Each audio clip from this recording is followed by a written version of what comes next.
attacks on human dignity, both individually and collectively in the family and in the community, that's a global issue. And the defense of life and human dignity has to have a global response.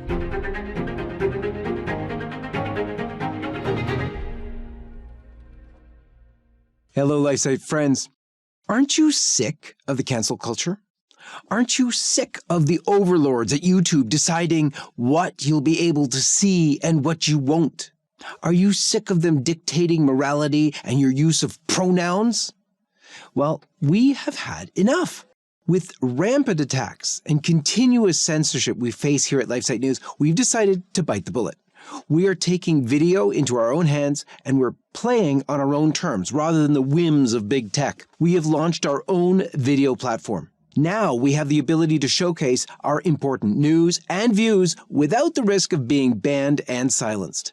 Defenders of faith, life, family, and freedom can now speak freely at Lifesite News without censorship from anti-life, anti-family, anti-faith, anti-freedom folks who seem to run all the big tech companies. This, of course, takes tons of hard work and also your support. So we're in the midst of our quarterly spring fundraising campaign, and we are in need of your support, both prayerful and financial. These fundraising campaigns are vital to our survival and the ability to broadcast the truth for free all around the world. So with the launch of our new video platform, we will be incurring many new ongoing expenses due to the size and bandwidth of our servers, the personnel expenses to maintain such a large system, and for new and improved features that we hope to add in the coming months. We must raise our campaign goal of an absolute minimum of $500,000 to continue the fight to withdraw completely from big tech and strengthen our ability to survive in the giant online world. So please donate at the link in the description below. Thank you for your prayers, your support, and your dedication. We are honored to be in this fight with you. May God bless you. Greg Shea, welcome to our studio. Great to be here. So we have this opportunity to explain to all of our Lifesite friends and especially our supporters what the opportunity we have is in Africa. This is actually our first real foray into having an office, if you will, in Africa, in East Africa right now, in Nairobi. Tell us, if you would, your vision for Lifesite Africa and how that might have a very significant impact. Well, thank you first for the opportunity, John-Henry, to work with the Lifesite family and to bring some of the energy and, I would indeed say, innovation and wisdom and prayerfulness of the African continent into the full fold of the Lifesite family. About a year and a half ago, I think we first connected, and my father had some history with the movement that gave rise to Lifesite News as a medical ethics commentator. And I was always involved in one way or another. And I had a career as a diplomat and then in technology as a businessman, all of that being in Asia, or most of it. And only more recently I had come to Africa because, again, it was the new continent with new opportunities. In this case, it was with some of the technology work and investment work that we were doing. And I found myself, after moving around Africa a little bit, which is huge, it's 3 times the size of the continental U.S., and it's very diverse, extraordinarily diverse. Nairobi was the logical place because there were some very interesting innovations starting to happen in the area that I was involved in, which is more mobile technology, which is in the area of mobile banking and so forth, and mobile payments. And so that's what brought me to Africa about 10 years ago.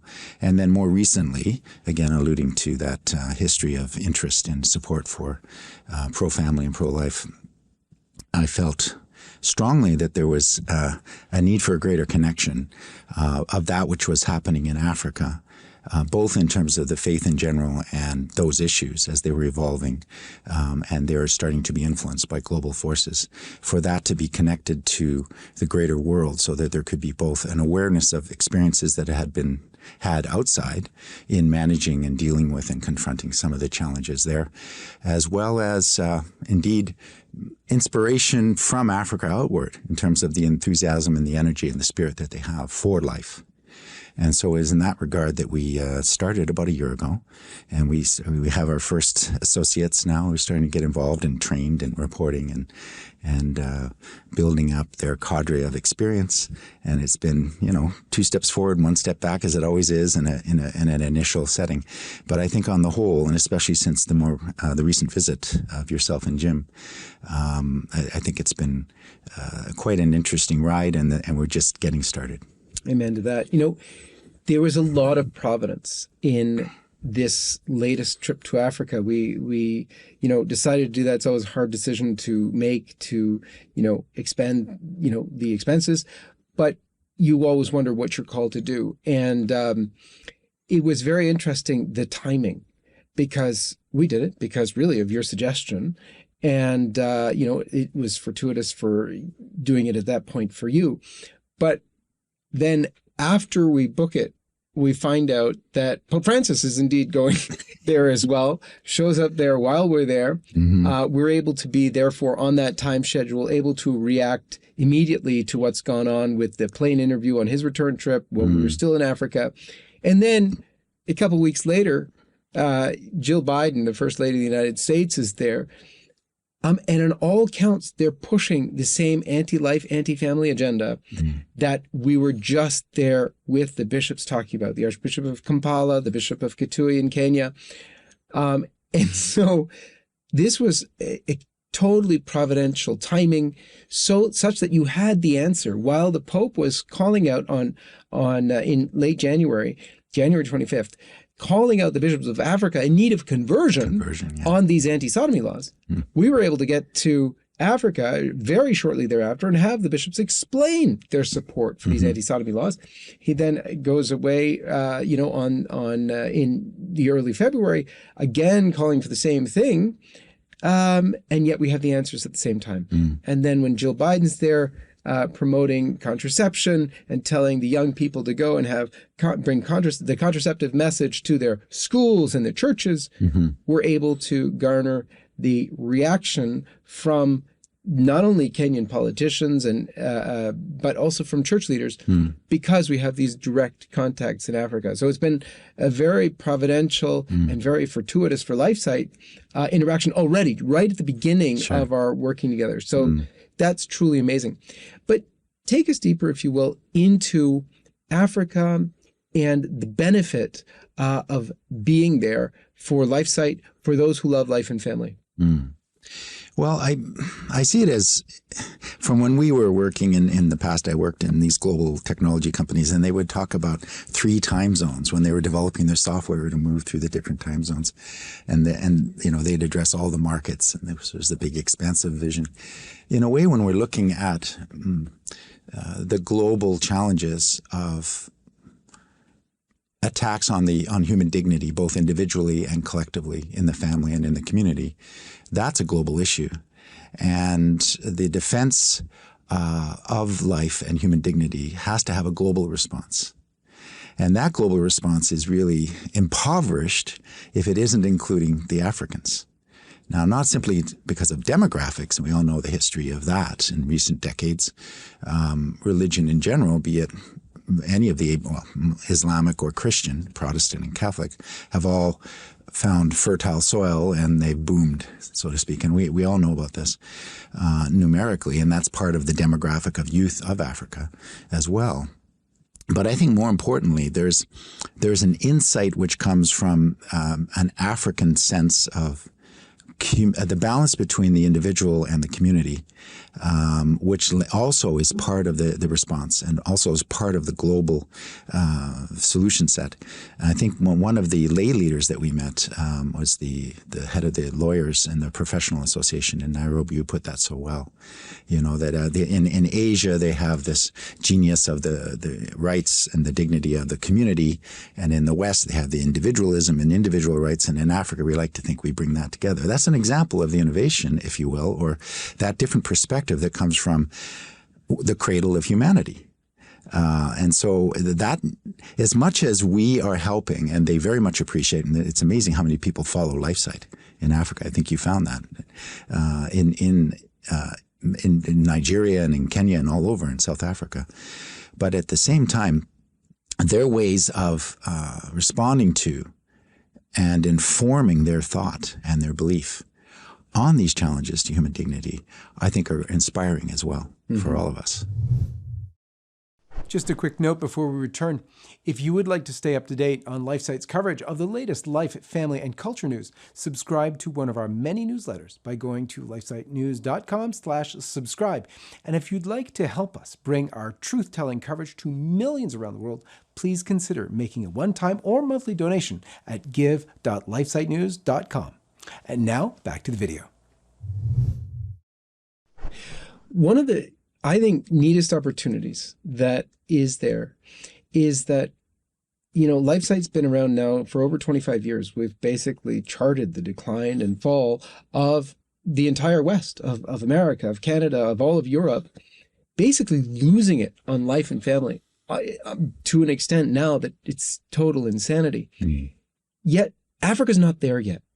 They're sort of like us in, I don't know, what would you say? What kind of year? They're at least 30 years behind us, but what would you say? What year are they sort of at? Well, when it comes to these issues, I've often felt that I can imagine a time, not maybe of my youth, when I'm a child of the 60s. I'm born in 1960, and my consciousness of politics and society was more towards the latter 60s after the assassination of Bobby Kennedy. I remember that very well, and JFK. And then there was all that change. I remember in school we started to have things change, and the way we went and prayed at Mass, all of that swirl of change that came after the Vatican Council. And that's when I started to come into an awareness. And I feel we're roughly in that time right now, at least in Nairobi, which is one of the more developed urban centers. If you go to the countryside, it might be a little bit before the Vatican II, right? Where there really is no understanding of, for example, transgenderism. Explain that to me. It's like, how does that work?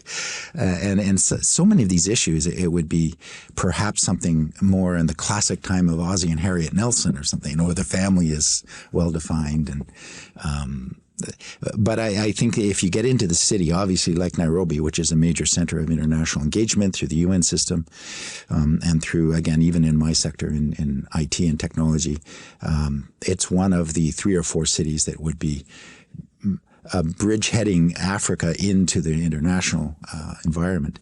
You see the shift in thinking and the influences and the resources of groups that would like to see Africa go in a certain direction. From the West, clearly, but also you could say from China and from the Arab money and the Indians, and all over the world now. Africa seems to be a place where there's more attention being paid, whether it's for commercial interest or for an ideological attempt to sway their thinking. Mm-hmm. And I mean, that's patently true from the Biden administration, from Trudeau's efforts in Canada, and from the whole of Europe to try and push Africa onto their ideological agenda, for sure, as Pope Benedict used to say, an ideological colonization. And, that is so evident. The kind of, you want a loan, you have to attach to it the, contraception, abortion, LGBT agenda. But it's been resisted. I mean, at this point, the Africans are, at least when it comes to the LGBT agenda, which is really trying to be pushed right now, it's still absolutely not. South Africa, of course, is different. They've made inroads there that, look to be quite extreme. But the rest of Africa is still at that point where we might have been, 20, 30 years ago. No, we value life. We value the family. To a large extent, they've made inroads in the area of contraception. And that in speaking with both the Archbishop of Kampala and the Bishop of Kitui, both acknowledge, that there's, been infiltrated, if you will, on that score. But imagine that. We have the ability still to intervene into a discussion which hasn't yet got there. Imagine having the ability to intervene in America in the late 1950s, early 1960s, before we went completely insane. With an experience set. Exactly. There's the difference. Exactly. And so we're able to bring there our experiences, our knowledge of the argumentation used, and it's going to be slightly different, but the devil usually doesn't change his tactics. It's more fundamentally alike than it is different. Right. Yeah. So there is an incredible opportunity to be able to assist our brothers in Africa who in running the pro-life movement, running the movement to protect the family, which by the way are one movement in Africa, unlike here. That's true. And really helping the church as well, because they're still speaking. Mm-hmm. Bishops and priests are regularly speaking from the pulpits the truth on life and family. And lay leaders as well. Oh, absolutely. Yeah. But without the, what would you call it? Do you know how here, if they mention anything on these issues, they don't spell it out? Well, when we were in the Mass with the Bishop of Kitui, in the Mass, in the homily, he talked about homosexuality and said, girls. You should never be kissing other girls. And so there was no beating around the bush. Yes. Truly beautiful. And that is one of the areas where Africa gives back and is able to influence the West in a huge way. These bishops are still speaking the truth in plain English so that people can hear it and understand it and go, oh, that is the faith. Yes. That is the faith of our fathers. That I found was so beautiful. Absolutely. And I remember my father back in as early as I can remember, late 60s, early 70s, saying, those church leaders, that's the wellhead. And if they're not going to speak courageously and put themselves at risk and I guess their position at risk by saying that which is inconvenient, perhaps smelling up the room or whatever, to be blunt, then where are the rest of the lay leaders from the different disciplines? And he was involved in the Doctors Guild, the Catholic Doctors Guild, and there was the Lawyers Guild. I remember Gwen Landalt and others. And they had the various professions. They all worked together. But they were they had some priests, of Father Culleton and others, that obviously were there and were feeding and providing. But when it came to the higher up in the leadership, it was a very frustrating experience. And that's why one of the main reasons why it's different in Africa, whether you're a Catholic or indeed an Anglican or in the other denominations of the Christian faith and Islam as well. They're pretty clear that this is against our human dignity. And more recently, and I think it's something to do with the red pilling that happened with the whole COVID situation in Africa, where the virus, the vaccines came very late to Africa. They weren't distributed initially. Alleged, the international agencies were accused, and you can Google this, of, what do they call it, COVID apartheid. Because they weren't able to get at the early distribution of the vaccine for logistics or financial reasons, more likely financial. And there were those complaining within the chattering classes in Africa, how typical, they have big hat, no horses. They talk a good game, but in the end, we don't get our. And so we had a youthful demographic, median age 18 in sub-Saharan Africa. With the virus and its earlier versions ripping itself through the body politic or the society, and then you had natural immunity installed. Everyone had a cold back in January of 2020. Everyone recalls a really bad cold. Some of it actually even in December. Remember large groups of of Chinese laborers and managers coming for the various projects that are happening. And this is what's commonly believed to have inoculated the bulk of the Africans, because those projects are all over Africa, right? So anyway, flash forward from the delay and the access to the vaccines from, well, let's say early 2021. By early 2022, I may have my dates a little wrong, they started to become available. And of course, they were near their stale date. Right. And they were being rolled off for great publicity and press release of here we are, it's contributed. And by that point, you had natural immunity. Plus, you started to have leaking through the filters concerns about, maybe there's some problems with these vaccines as well. So long story short, the official claims which are as rosy as possible, are something like 10 to 15% one shot or more. Wow. And then the fully vaxxed, the full treatment with the booster that's in single digits. Wow. Even in a city like Nairobi, a more advanced city that's more hip and with it, right? Yeah. And then, and more recently, it's just like basically gone flat because there's no incidence, and in the hospitals there's no issue. Yeah. Right. I mean, they did have in the initial phases, they certainly were those that were sick and those who were older and had comorbidities like you have everywhere else. But there aren't so many of those folks, and it's been argued that why is it that Africa didn't get flattened as was predicted, by those who were rightfully, I guess, worried that they weren't getting the vaccine. Well, long story short, maybe the demographics and the natural immunity, you had this. Now you go forward a little bit further and you have that last summer, the WHO had the meeting where there was the vote. I may be off on my fine points on this, but my understanding is that the vote to allow for the WHO to have superseding authority on pandemic management was defeated essentially by, was it Zambia, backed by other African foreign ministers, saying, no, they didn't get the magic number, whatever it was, 2/3. It had to be a supermajority. And that was because there was a block of African votes. And that, I can tell you, was connected to the history I just relayed to you. Well, heck, if it's the case that this was coming on and it was perhaps not ready for prime time as a medicine, not to say that it couldn't be, we'd like to maintain our regional and or national say in these matters. So once again, Africa giving back, right? So that we might be able to not go further into some errors. Yeah, exactly. What's truly beautiful is the sane voices on life and family coming not only from church leadership, but also from political leadership. So you have, the press right now. I mean, just the other day, just after the visit of Jill Biden, surprise, surprise, the Supreme Court in Kenya decides to allow for LGBT lobby groups to be registered in the country.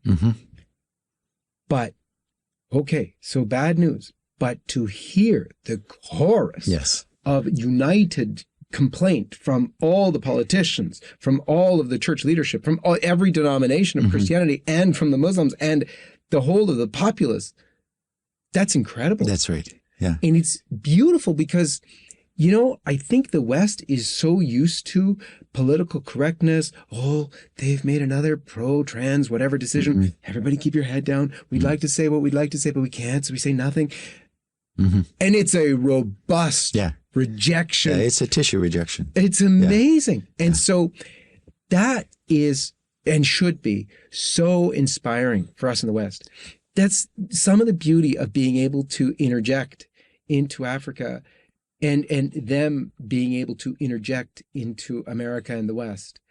It is so beautiful. That should be so encouraging, so inspiring. Yes. And we can point to, there's the church, it's still alive.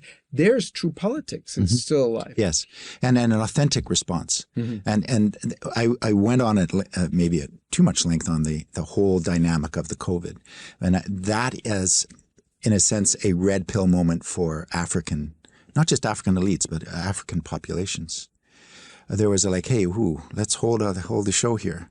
So now comes this other sort of missile delivered from tube number 2, right, from the global West, as you were, which is, I would argue that if you, maybe this is a bit speculative, but if it weren't for that experience of the COVID, and maybe there's always silver linings in tragic events, right? If it weren't for that sort of priming of the wariness collectively of Africans about very helpful, not just suggestions, but movements of action, that it's because of that reaction and that sort of collective giving your head a shake, that we have this response as strong as it is. I think the two are connected. So and you can read the commentary as well. There is this sort of reemergence of what used to be referred to as the Pan-African spirit. And it's not so much in a Marxist or a free market context for economic way forward. It's in social, cultural, and familial. This is against, and they'll say, African values. Now, they may then say, add to that the appendix of Christian or Muslim or indeed even nativist from, pre-Western contact. This would have been rejected at any one of those levels of the fabric of their spirit, right? So now you're seeing it much more clearly, and I would suspect that this is a pattern we're going to see more of. And this is the great hope that Lifesite has for Africa. To be able to help them as they help us is a great work, not only of charity, but of brotherly love in the truest of senses. To recognize in our brothers and sisters there, who, by the way, are in great need. There's a lot of poverty there. That's why Lifesite does the work with Sister Miriam, and in Nigeria with the persecuted there in Boko Haram. We're supporting parishes there through our Life Funder, which is just great. And we wanted to give all of you an opportunity to help us out with this African mission of Lifesite News. It's a powerful mission. It holds all sorts of promise. And it is really something that is very much worth doing. We've already been so blessed in this little time of working together. And we really pray that, this goes forward as a great work of the Lord. We can't do this without your help. Any final thoughts, Greg? Well, my final thought, again, thank you for the opportunity. And we're beginning a new dialogue. As much as I think you saw, our presence there is richly appreciated by everyone that we're meeting. There's a very warm welcome. There's a very strong response from everyone, from the bishops to the lay groups to the youth groups, and they are benefiting from it. I would argue that the benefit is mutual, because as we share some of the scars on our arms from the battles that we've been engaged in to stand up for the truth and for true justice and human dignity, the return is going to be multifold. And so that's part of the beauty of the whole exchange. Amen to that. Greg Shea, thank you so much. Thank you. It's been great, and God bless, I pray, and you all pray, please, too, our future working together in Africa. God bless you. Thank you. Hi, everyone. This is John-Henry Westen. We hope you enjoyed this program. To see more like it, be sure to hit the subscribe button below to get all the latest content from Lifesite News. Check the links in the description to read more and connect with us on social media so that you can stay up to date with all the latest life, family, faith, and freedom news. Thanks for watching, and may God bless you.